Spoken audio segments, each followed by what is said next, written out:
Bonjour, c'est Tommy, bienvenue dans les Docs de Game One. Avant de commencer cette soirée spéciale et carrément historique, donc vous le verrez, je tiens à vous remercier tout spécialement pour le feedback que vous laissez tous les jours sur nos forums. Ça nous aide beaucoup à choisir les jeux dont on doit vous parler sur Game One. On est la chaîne du jeu vidéo, on se doit d'avoir toute l'information pour vous. Regardez, depuis le début de l'année, du Metal Slug, du Star Wars, du Splinter Cell, du Playboy, du Prince of Persia, bref, c'est sur Game One, on vous a parlé de tous les hits. Mais cela dit, on avait déjà commencé l'an dernier, et en particulier avec 2 documentaires spécial Japon, qui étaient basés sur des sortes d'historiques. Le premier, c'était l'historique des Rhythm Games, donc des jeux de musique, et le second traitait des Survival Horror, ou tout simplement des jeux d'horreur un petit peu à la Resident Evil. On a décidé de continuer sur cette lancée cette année avec 2 nouveaux documentaires. Le premier va traiter du shoot'em up, c'est pas ce soir, désolé, il faut regarder Game One tout le temps pour être sûr de ne pas le rater. Et surtout, moment historique parce que la thématique qu'on aborde, c'est quand même un des plus grands genres du jeu vidéo, c'est tout simplement le jeu de baston. Et oui, l'historique du jeu de baston, c'est sur Game One. Et en plus, comme on est des gens bien à Game One, on a demandé à notre ami Alex Pilote, notre petit spécialiste du Japon, d'aller le faire. S'il veut bien se réveiller. Alex, c'est maintenant. Bonjour, ça va très bien. Alors Alex, comme ça, t'es parti au Japon pour nous ? Ben oui, le Japon, c'est quand même le pays des jeux de combat. C'est là où est né le genre. C'est là où on trouve les éditeurs les plus prolifiques en matière de jeux de combat. Et évidemment, c'est là où il y a les meilleurs joueurs. Donc il nous semblait important d'y aller, surtout que maintenant, ça fait bientôt 15 ans que le jeu de combat existe. Et il était temps de faire un point depuis Street Fighter 2 jusqu'à nos jours pour un peu explorer l'évolution du genre. Bon alors qu'est-ce que tu as fait pour nous présenter comme ça ces 15 ans d'histoire du jeu de baston? Alors évidemment, la première chose à faire, c'était d'aller voir les éditeurs, les créateurs de jeux, qui nous ont expliqué un peu dans quelles conditions à l'époque ils se sont lancés dans ce genre de projet, comment est-ce qu'ils ont créé les premiers jeux de combat, et comment ça s'est passé le rapport avec les joueurs, l'accueil du public. On a été aussi voir du côté joueur, parce que si en France évidemment on connaît bien Street Fighter 2, Tekken, au Japon c'est carrément un autre niveau, c'est on peut dire presque un phénomène de société, quoi. Vous allez voir d'ailleurs, il y a des trucs dans le doc qui sont absolument incroyables. Moi-même, j'ai failli, après avoir vu ce documentaire, déménager au Japon pour devenir joueur professionnel de Tekken. En attendant, moi, je vous souhaite un bon doc sur Game One. Je vous dis à la semaine prochaine. Alex, tu veux faire un petit coucou à nos téléspectateurs? Ok. Bon doc à vous. Et puis, en attendant, j'ai toujours rêvé de faire ça. Hein, Alex, je vais jouer avec toi. Hadoken, Hadoken, Shoryuken, Shoryuken.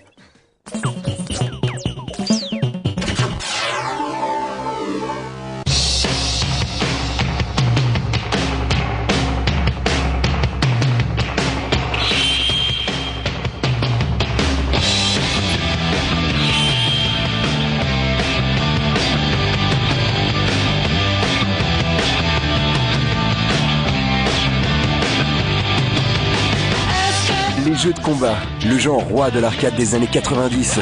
Les jeux de combat, fighting game ou kakuto game en japonais, c'est un monde particulier avec ses codes, ses habitudes et ses légendes, presque une religion. Le jeu de combat en tant que concept, ça ne date pas d'hier. On se souvient au début des années 80 de ces petits catcheurs ou karatékas mal dégrossis du pixel qui s'excitaient sur les écrans. Déjà, ces jeux permettaient à 2 joueurs de se mesurer l'un à l'autre. Seulement aucun titre ne marque suffisamment les esprits pour que le jeu de combat émerge vraiment. Même le premier Street Fighter, qui proposait pourtant déjà les coups spéciaux, est encore trop embryonnaire et hasardeux pour remporter un vrai succès. Une nouvelle direction se profile alors chez les éditeurs japonais, celle du beat'em all. On appelait ainsi les jeux d'action où le joueur devait traverser les niveaux en cognant sur tous les sprites qui passent à sa portée. La différence principale est que dans ce genre de jeu, on ne se bat pas contre des ennemis, un par un, mais contre plusieurs à la fois. Et c'est en 1991, pendant que Final Fight triomphe, que sort le jeu qui va tuer à jamais le beat'em all. Street Fighter 2, c'est la révolution, le phénomène de société, ni plus, ni moins. Capcom réalise en quelque sorte le jeu que tout le monde attendait. Outre les mécanismes à 6 boutons parfaitement équilibrés et les graphismes magnifiques, la marge de progression relève du jamais vu dans un jeu vidéo. Dès sa sortie, le succès est fulgurant. Pendant le boom Street Fighter 2, la majorité des joueurs étaient collégiens ou lycéens. On se serrait autour de chaque borne en attendant de pouvoir y jouer, et ça devenait très compliqué de savoir quand était son tour. Alors pour s'y retrouver, on posait une pièce de 50 yens sur le panel. Tout le monde a très vite adopté cette règle. Quand c'était enfin son tour de jouer, on récupérait sa pièce pour la mettre dans la machine. Le suivant savait alors qu'il serait le prochain à jouer. À cette époque, on pouvait voir le panel des bornes complètement recouvert de pièces. Ça vous donne une idée de l'ampleur du phénomène. De nos jours, envoyer une boule d'énergie ou autre coup spécial, ça semble évident à tout joueur digne de ce nom. Mais à l'époque, il faut imaginer que c'était une découverte pour tout le monde. Les commandes n'étaient vraiment pas faciles à exécuter. Personne n'était habitué à l'époque. Au tout début, quiconque réussissait à maîtriser le Shoryuken était un vrai héros. Le Shoryuken, aussi appelé Dragon Punch en Occident, est un coup indispensable à maîtriser pour jouer correctement. Il est aussi le coup le plus dur à effectuer pour un débutant. Il faut bien compter plusieurs mois de pratique pour réussir à le sortir à coup sûr en pleine action.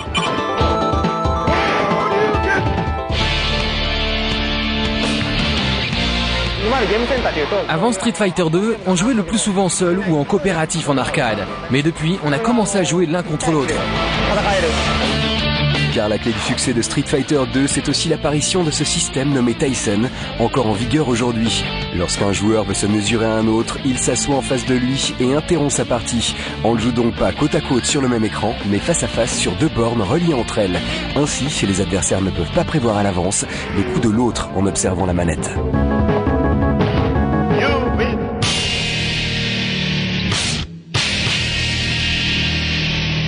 Avec Street Fighter 2, les éditeurs japonais comprennent très vite qu'un nouveau genre vient de naître. Capcom se prépare désormais à se battre contre ses concurrents et en particulier contre un célèbre studio d'Osaka qui semble bien décidé à se positionner rapidement dans le domaine des jeux de combat. Quelques mois à peine après la sortie de Street Fighter 2, SNK sort le jeu Fatal Fury en arcade et sur sa console Neo Geo. Développé un peu à la va-vite, Fatal Fury ne peut pas faire le poids contre son modèle. Il n'y a que 3 combattants jouables et le gameplay se contente de 3 boutons dont un monopolisé par la projection. Et pourtant, malgré ses défauts, Fatal Fury trouvera le succès. Pour bien en comprendre les raisons, il faut cerner ce que représentait la Neo Geo à l'époque. Quand la Neo Geo est sortie, c'était le début de l'époque Super Nintendo. Mais nous sentions que le plus gros souhait des joueurs, c'était de jouer à la maison à des jeux de la même qualité qu'en arcade. La Neo Geo était une console très chère, mais conçue de manière à pouvoir faire tourner exactement les mêmes jeux que ceux qui sortaient en arcade sur le système MVS. C'était très important à une époque où les jeux d'arcade étaient infiniment plus beaux et impressionnants technologiquement que ceux qui tournaient sur les consoles de salon. Et c'est dans ce contexte que Fatal Fury prenait toute sa dimension. Voici une cartouche version arcade. Elle est un peu différente des cartouches AES qui fonctionnent avec la console Neo Geo, mais le contenu est identique. Nous, à SNK, nous étions à la base un studio qui développait uniquement en arcade. On sortait donc toujours la version arcade en premier. Ensuite, environ 3 ou 4 mois plus tard, on mettait la cartouche Neo Geo en vente dans les magasins. L'année suivante, SNK continue sur sa lancée avec Art of Fighting, un jeu au parti pris graphique et ludique vraiment nouveau. C'est le premier jeu de combat qui propose une barre de magie, des sprites aussi gros, une image qui zoome, des visages qui s'abîment au fur et à mesure du combat, des manipulations aussi complexes et surtout un coup secret ultime, ancêtre des furies et des super combos que reprendront tous les jeux de combat par la suite. On avait décidé que ce serait une technique secrète. Kazuya Hirata, c'est le papa de tous les jeux de combat signés SNK. C'est pour ça qu'on ne l'a noté nulle part dans la notice. L'idée, c'était de faire un coup en forme d'attaque surpuissante. C'était génial cette idée. Quel plaisir de renverser la situation en un seul coup. Au fond, l'idée derrière tout ça, c'était de faire un super coup qui en jette. Alors commence l'ascension irrésistible des jeux de combat SNK, Fatal Fury tout d'abord. Après un premier épisode très imparfait, la série prend vite ses marques en ajustant son gameplay et en reprenant à son compte les furies de Art of Fighting. Vient ensuite Samurai Showdown ou Samurai Spirits au Japon. Encore une réussite pour SNK avec ce premier jeu de combat à l'arme blanche. C'est aussi l'époque des bons technologiques. Tout le monde se souvient de la musique digitalisée du stage de Krauser dans Fatal Fury 2 et Spécial. De la musique classique sur cartouche, du jamais vu à l'époque. Pendant plusieurs années, SNK a mené de front ces 3 séries. L'éditeur a finalement dépassé sa situation de challenger en proposant des titres qui apportaient réellement quelque chose de différent des jeux Capcom. Sur ces 3 jeux, chaque équipe de développement travaillait séparément. À cette époque, les jeux de combat étaient tout juste en train de naître. Le but pour chaque équipe était de réfléchir et de mettre en pratique de nouveaux concepts. C'est de cette manière qu'on travaillait.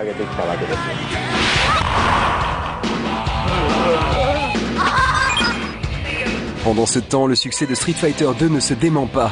Capcom commence d'abord par sortir des versions améliorées de leur méga hit. Street Fighter 2 prime d'abord, mais surtout Super Street Fighter 2 avec ses 4 nouveaux personnages. On se souviendra aussi avec tendresse de l'immonde Street Fighter The Movie réalisé par Capcom America d'après des images digitalisées de Jean-Claude Van Damme et de Kylie Minogue. Avec Street Fighter Alpha, Capcom reprend le concept à zéro. Outre un gameplay revu et plus axé sur les enchaînements, on retrouve les super combos déjà apparus dans Super Street Fighter 2 Turbo. Dans Street Fighter 2, c'est pas bien compliqué, c'est le joueur le plus fort qui gagne. Mais avec l'arrivée de Street Fighter 0, un joueur peut-être un peu moins bon qu'un autre aura une petite chance de renverser la situation en maîtrisant bien le timing. La série des Alpha remporte un succès immédiat et continue jusqu'à l'épisode 3 qui est une des plus belles réussites en matière de jeu de combat 2D. Jeu de combat 2D. Il fut un temps où on disait jeu de combat tout court. C'était une époque où la 3D n'existait pas aussi peu, en tout cas, elle n'était certainement pas pressentie comme la relève qui allait arriver beaucoup plus vite qu'on ne l'aurait imaginé. Nous sommes en 1993, soit à peine 2 ans après la sortie de Street Fighter 2. Le jeu vidéo est arrivé à l'âge d'or de la 2D. Entre la Super Nintendo, la Neo Geo et les dernières productions Capcom, jamais la 2D n'a été aussi belle. Les jeux d'action en général et de combat en particulier sortent les uns après les autres et les salles d'arcade ne désemplissent pas. C'est là qu'il va se passer quelque chose qui va profondément marquer l'industrie du jeu vidéo au Japon et même du monde entier. Sega s'apprête en effet à sortir le jeu qu'il développe dans le plus grand secret depuis plusieurs années. Virtua Fighter débarque dans tous les game centers du Japon en décembre 1993. Pour la première fois, les joueurs s'essayent au jeu de combat 3D. Le bond technologique est tellement violent et le gameplay si nouveau qu'il laissera une impression inoubliable à tous les joueurs qui l'ont découvert à l'époque. Chez Sega, on avait confié la responsabilité de ce projet au grand Yu Suzuki. Ce créateur de génie était déjà reconnu pour ses nombreuses expériences de 3D simulées en zoom de sprite, comme Space Harrier et Outrun. Il est aussi célèbre pour Virtua Racing, Shenmue et bien évidemment la série des Virtua Fighter. Le développement de Virtua Fighter a commencé en 1991. À cette époque, Street Fighter 2 rencontrait un succès sans précédent en arcade. C'était vraiment un jeu exceptionnel. C'est alors que le grand patron de Sega m'a dit « Il n'est pas question de se laisser faire par Capcom. Nous aussi, nous devons avoir un jeu de combat. » Je me suis dit que, tant qu'à faire, autant tenter un nouveau challenge. On a donc décidé de faire un jeu de combat qui serait réalisé entièrement en 3 dimensions. Virtua Fighter est une vraie révolution. Il a changé à jamais le monde des jeux de combat. Street Fighter 2 se jouait avec 6 boutons. Je me suis dit qu'il fallait faire quelque chose de plus simple, quelque chose de plus facilement jouable. Virtua Fighter se joue donc à 3 boutons, point, pied et garde. Suzuki est parvenu à créer un système de combat simple mais si profond et si parfait qu'il est encore en vigueur aujourd'hui. Ce qui était révolutionnaire, c'est la manière dont s'enchaînaient les coups et dont on effectue les combos. En 2D, il y a un décor fixe, une ligne de déplacement et quelques coups définis à l'avance pour les personnages. Virtua Fighter a ajouté une dimension supplémentaire et ça change tout. Ça ouvre des perspectives infinies dans les combats. Le processeur qu'on utilisait à l'époque était vraiment lent et nous n'avions pas beaucoup de mémoire disponible. Cette machine n'était pas vraiment faite pour la 3D. Mais si l'image n'était pas rafraîchie au moins 30 ou 40 fois par seconde, on aurait eu un rendu saccadé. Notre gros problème était de trouver le moyen de calculer suffisamment rapidement tous les paramètres. On a travaillé très dur pour mettre au point des algorithmes optimisés au maximum. Yu Suzuki savait que l'animation était primordiale. Même avec une 3D rudimentaire non mappée, il fallait une animation parfaite pour que le jeu ait un bon impact visuel. De nos jours, on peut se servir de la motion capture, mais à l'époque, ça n'existait pas. Et de surcroît, personne dans le milieu du jeu vidéo au Japon n'avait encore jamais animé un personnage en 3D. Par la force des choses, tout le monde était donc débutant et on ne savait pas vraiment comment s'y prendre. Si ce développement était si compliqué, c'est parce que c'était la première fois. Quand on sait ça, on se dit que c'est pas mal comme résultat pour des débutants. Virtua Fighter 2 sort un peu moins d'1 an plus tard. C'est l'apparition des textures et de 2 nouveaux personnages. Au Japon, le succès est gigantesque. C'est le jeu qui fera vendre la Sega Saturn au début de sa carrière. Virtua Fighter 3 sera un peu moins bien accueilli. Le nouveau bouton d'esquive ne fait pas l'unanimité et surtout, la concurrence se durcit. Depuis quelques années, il faut également compter avec Namco et sa série des Tekken, le premier jeu 3D de combat mappé. C'est un jeu plus brutal, plus défoulant, qui va d'abord cartonner en arcade avant de devenir l'un des premiers méga hits de la PlayStation. Quand on a fini Tekken 1, nous étions plutôt fiers du résultat. Mais on ne peut jamais savoir à l'avance si un jeu marchera. Je suis donc allé traîner un peu dans les salles d'arcade pour voir comment se comportaient les joueurs. Et là, j'ai été surpris de voir à quel point le jeu plaisait. En tout cas, bien plus que je ne l'imaginais. Hajime Nakatani est le producteur de Tekken depuis le premier épisode. À ses côtés, on trouve son bras droit, Yuichi Yonemori, qui a intégré l'équipe depuis Tekken Tag Tournament. Nous sommes dans les studios de Namco à Yokohama, près de Tokyo. Je pense que la 3D a beaucoup élargi les possibilités tactiques. Par exemple, en 3 dimensions, un même coup de poing sera un mouvement différent selon que la tête reste fixe ou qu'elle se baisse simultanément. De ce fait, certains coups toucheront plus facilement que d'autres. En fait, en 3D, on peut créer une palette de coups qui permet d'attaquer en esquivant simultanément les assauts de l'adversaire. Le gameplay s'en trouve considérablement enrichi d'un point de vue tactique. Tekken se joue à 4 boutons. C'est un jeu facile à appréhender en somme. N'importe quel joueur a ses chances. Et en jouant, on comprend vite qu'en s'entraînant un peu, on pourra devenir plus fort et gagner face aux autres joueurs. C'est très motivant et c'est certainement une des raisons du succès de Tekken.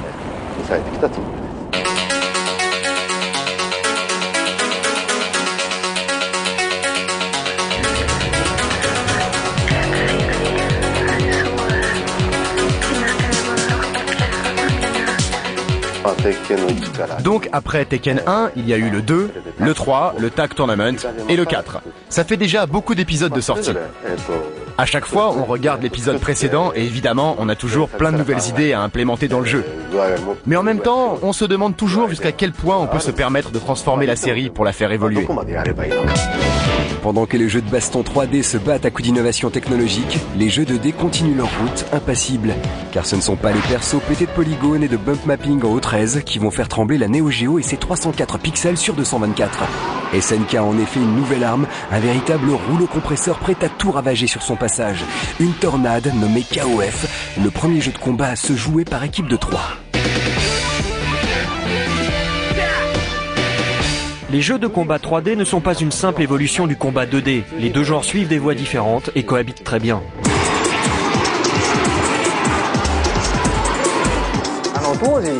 À cette époque-là, on venait de former une nouvelle équipe de développement. Mais nous avions déjà 3 séries en cours. Fatal Fury, Art of Fighting et Samurai Spirit. Et ça nous semblait tout de même un peu difficile de sortir un 4e titre à côté. Et le concept est né de l'idée suivante. Ce serait peut-être pas mal de réunir tous nos personnages en un seul jeu de combat. Voilà comment ça a commencé. The King of Fighter 94 cartonne tout de suite. Tous les amateurs de jeux SNK se jettent dessus comme des affamés. Et ce qui devait être un one-shot deviendra la plus longue série de SNK. Quand un jeu est raté, la sanction tombe très vite. Le soir même de la sortie, si on retrouve une caisse vide à l'intérieur de la borne, c'est qu'on a fait un bide. Mais dans le cas du premier King of Fighters, je peux vous dire que la caisse était bien lourde. Et au fur et à mesure que le jeu gagnait en popularité, il arrivait que je n'arrive même pas à sortir la caisse de la machine tellement elle était remplie de pièces. Ça, c'est bon signe. Ensuite viendra King of Fighters 95 qui sera un succès gigantesque. Le Team Edit qui permet de composer sa propre équipe convainc les plus réticents et le jeu est d'une beauté encore jamais vue. Historiquement, ce sera le jeu le plus vendu de la Neo Geo. Je n'ai pas les chiffres exacts, mais je peux vous dire qu'on a dépassé le 1 million de pièces vendues. 1 million de cartouches à 2000 francs pièce, ça laisse songeur. Chaque épisode viendra ensuite avec son lot d'innovation, nouveau système d'esquive, de furie, nouveaux personnages, etc. KOF devient un véritable phénomène, le jeu le plus utilisé comme modèle par les cosplayers japonais. Un phénomène qui touchera même les conventions françaises. Monsieur Koyama, en tant que responsable du département international de SNK, connaît toutes sortes d'anecdotes sur les fans de SNK dans le monde. Il est catégorique, hormis le Japon, les fans les plus hardcore se trouvent en France. Pour preuve, il sort un document qu'un jeune fan français de 24 ans lui a envoyé. Ça fait 70 pages en tout. Il a fait tout le casting pour nous. Voilà, c'est King of Fighter 2004, un jeu qui n'est pas sorti. Ensuite, il y a le 2005, le 2006, le 2007, le 2008. Voilà, le gaillard leur a tout préparé. Le 2009. SNK n'a plus qu'à suivre les directives. Et là, le 2010 sous-titré Dream Match. Monsieur Koyama aime aussi emmener ses invités dans les rues autour de l'immeuble SNK pour leur montrer les décors qui ont servi de modèle pour KOF, le genre de détail que les fans apprécient toujours. Voici donc l'un des décors de King of Fighters 98.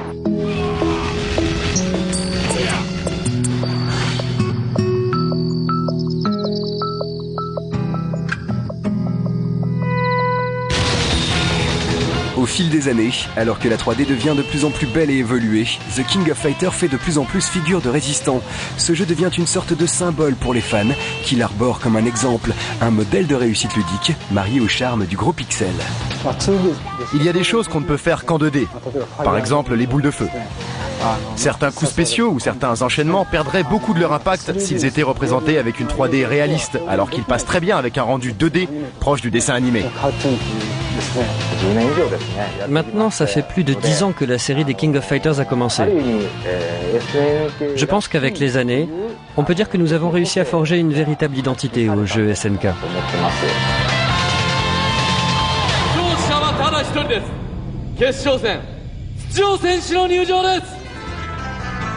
Né quasiment en même temps que Street Fighter 2, les tournois de jeux vidéo sont une institution au Japon. De par sa nature même, le jeu de combat s'y prête très bien. Si on rajoute la mise en scène digne du K1, on imagine la tension et le plaisir partagés par les milliers de joueurs venus participer.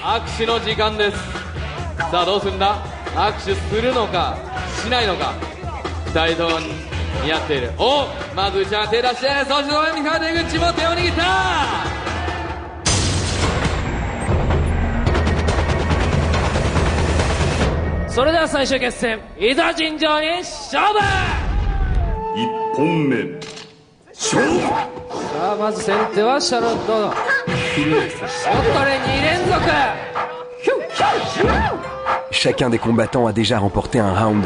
La tension est au maximum. Pour les joueurs, c'est le match d'une vie.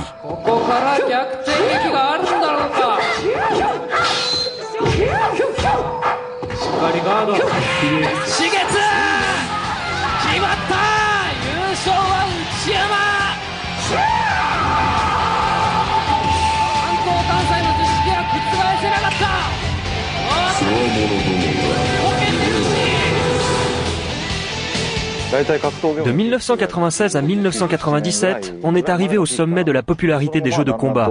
Depuis, le phénomène n'a cessé de redescendre. Aujourd'hui, c'est vraiment devenu un genre beaucoup plus confidentiel. C'est pourquoi autant de titres sont sortis dans la deuxième moitié des années 90. Quelle que soit la plateforme, que ce soit en 3D ou en 2D, ça cogne de partout. Bien sûr, SNK et Capcom restent les leaders avec les jeux les mieux faits et les plus innovants. Capcom remporte notamment un joli succès avec sa série des crossovers entre les héros de X-Men ou de Marvel et ses propres personnages. Un rêve de fan se réalisera avec Capcom vs SNK, une rencontre très attendue entre les deux rivaux historiques. SNK de son côté impressionne beaucoup avec le remarquable Last Blade, mais aussi avec le dernier épisode de Fatal Fury, Mark of the Wolves.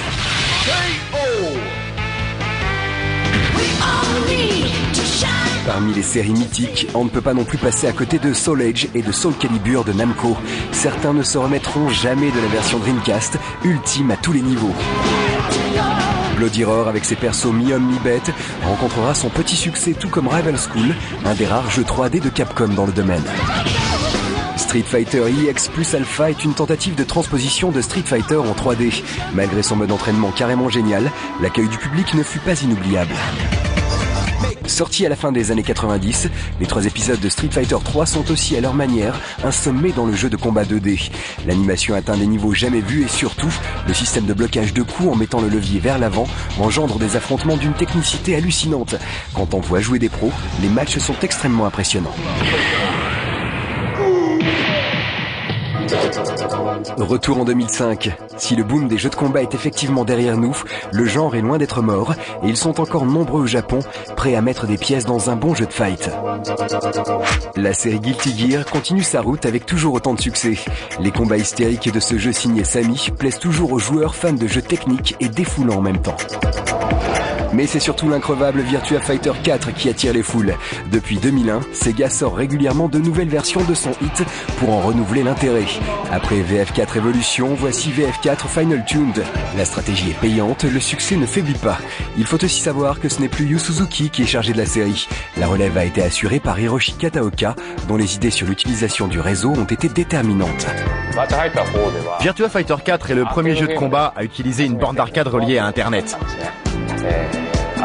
On a aussi mis en place le système de cartes personnelles qui permet aux joueurs de sauvegarder des données et de les partager via le réseau. Nous avons beaucoup travaillé sur ce point précis. Il y a un système de classement selon la force des joueurs. En regardant l'écran, on peut tout de suite savoir la force de celui qu'on a en face. Dès lors, on peut soit avoir envie de le défier, soit préférer affronter un adversaire moins redoutable. Le fait de pouvoir choisir son adversaire est quelque chose de nouveau dans le genre et a beaucoup modifié les habitudes des joueurs.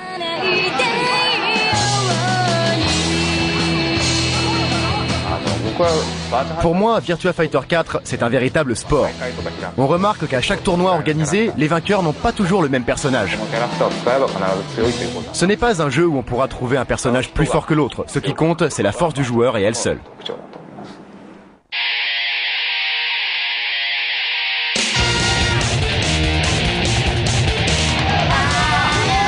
Nous sommes dans l'un des plus gros tournois de Virtua Fighter 4 organisé au Japon.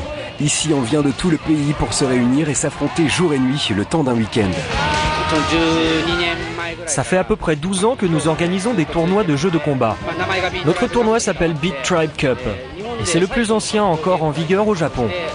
Nous organisons des tournois au rythme de 1 ou 2 dates par an. Aujourd'hui, il y a entre 1000 et 1200 joueurs qui sont venus participer à la compétition.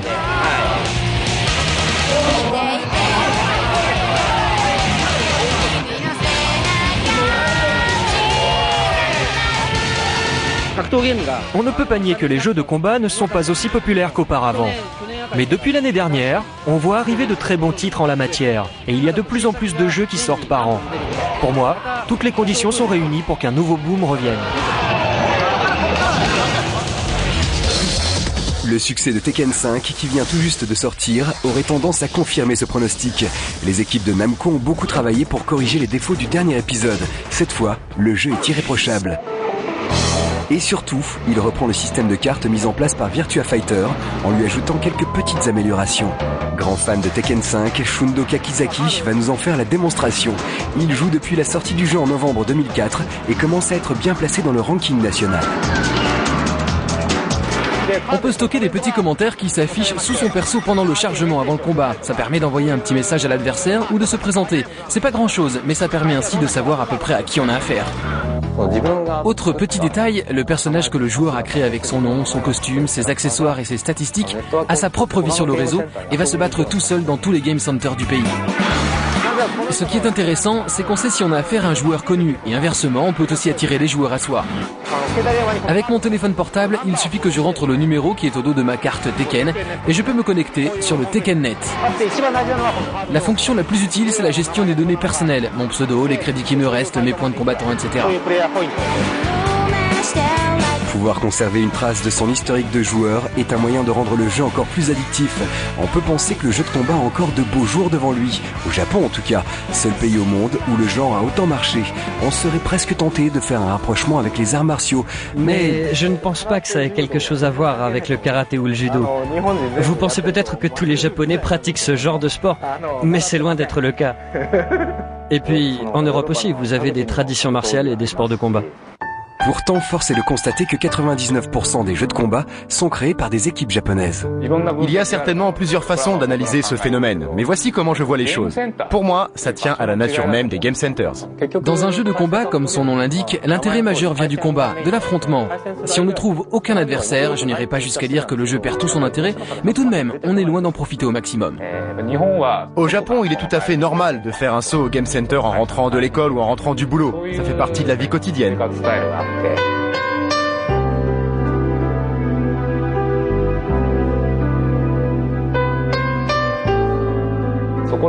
Et là, on fait quelques parties contre des gens qu'on ne connaît pas. On fait des rencontres, il est même très fréquent de s'y faire des amis.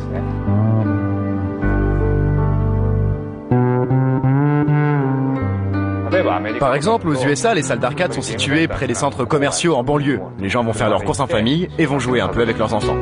Là, je ne parle pas seulement de Tekken, mais j'ai le sentiment qu'au Japon, tout le monde sait depuis son enfance à quel point les jeux de combat peuvent être intéressants à jouer.